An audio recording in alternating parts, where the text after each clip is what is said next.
पण रश्मी ठाकरे हे सगळ्या गोष्टींमध्ये हस्तक्षेप करत होते, त्यामुळे मी एकदा बाहेर पडल्यानंतर परत काही जाण्याचा माझा काही मुद्दाच नव्हता, समजा ना. त्यामुळे मी तर तसा काही प्रयत्नच केला नाही की त्यांच्याकडे जाण्याचा.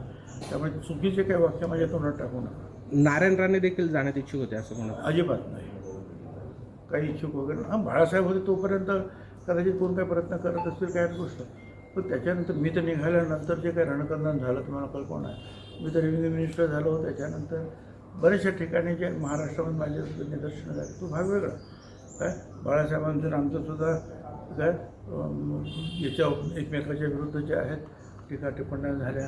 आणि त्याच्यानंतर मग सगळं ते मिटलं सुद्धा. आम्ही एकत्रित वस्तू बाळासाहेबांनी बोलवलं वगैरे, जेवण खाणं झाल्याचं मिटलं. परंतु आम्ही आमचं काम करत होतो आणि बाळासाहेब आणि शिवसेना त्यांचं काम करत होतं. आमच्यामध्ये जे आहे नंतर एकमेकाबद्दल प्रेम नक्कीच पाहिल्यासारखं होतं. परंतु तिकडे जाण्याचा वगैरे काही मुद्दा नव्हता.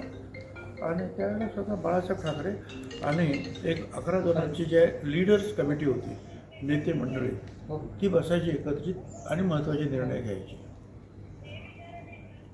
ठीक आहे, धन्यवाद.